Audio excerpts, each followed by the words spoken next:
Audio क्रमांक 2। पुस्तक का नाम पर काया प्रवेश।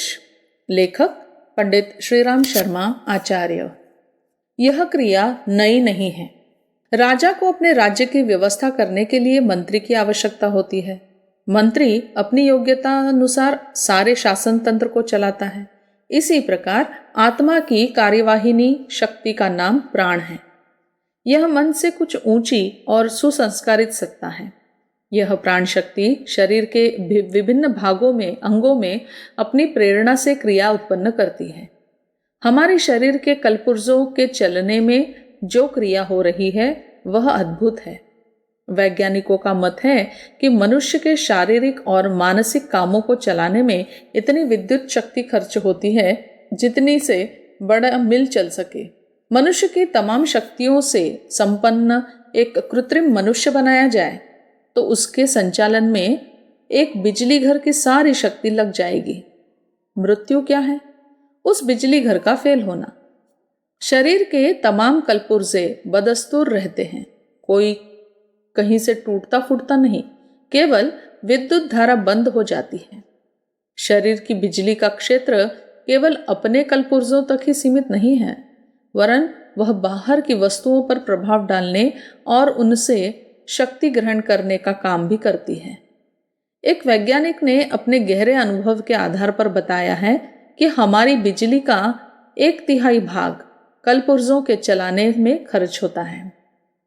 1/3 से यह गुप्त क्रिया होती है कि अनंत आकाश में उड़ते फिरने वाले विचार बल आदि को पकड़े और उनमें से अरुचिकर, हानिकारक, रोग, कीटाणु, बुरे विचार आदि को दूर फेंके।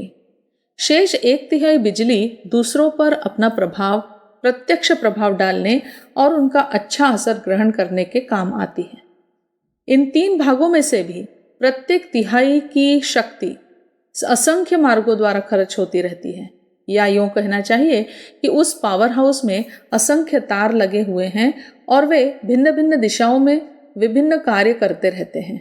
मानव शरीर की विद्युत का अन्वेषण करने वाले कहते हैं कि हाल के जन्मे बालक की तमाम बिजली एकत्र कर ली जाए तो उससे डाक गाड़ी का एक इंजन चल सकता है।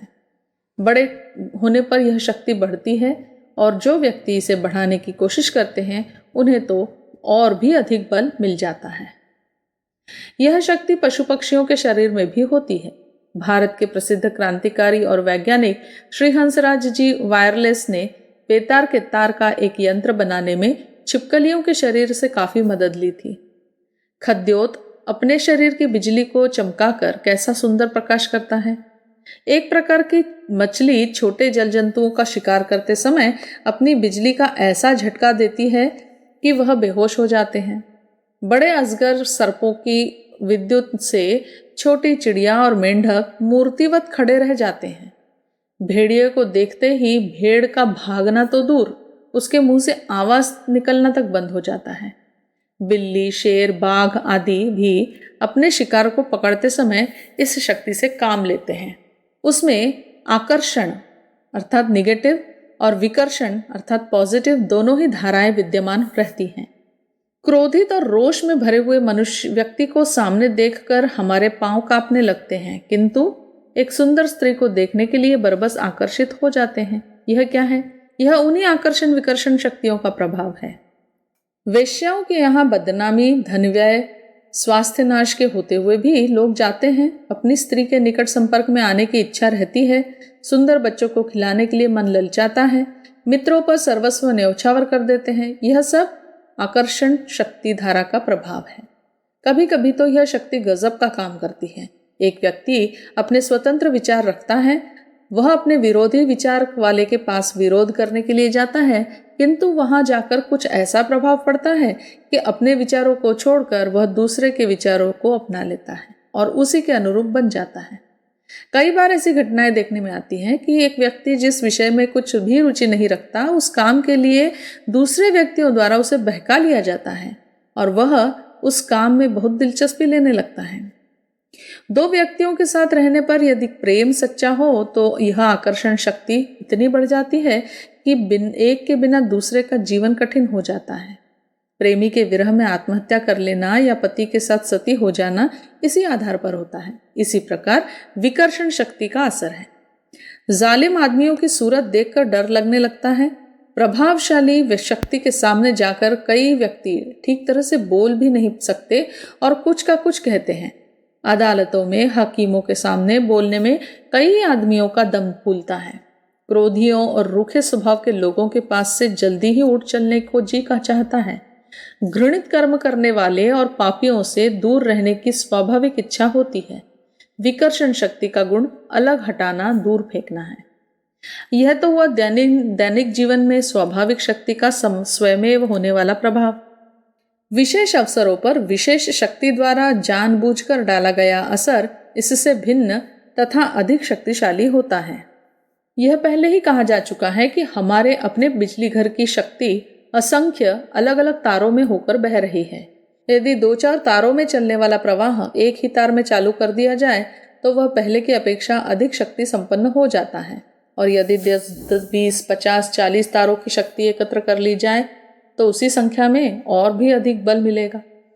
तात्पर्य यह है कि मनुष्य की विशृंखलित शक्तियों का यदि एकत्रीकरण कर लिया हो जाए तो वह अत्यधिक प्रभावशाली हो सकता है और उससे आश्चर्यजनक एवं अलौकिक कार्य किए जा सकते हैं।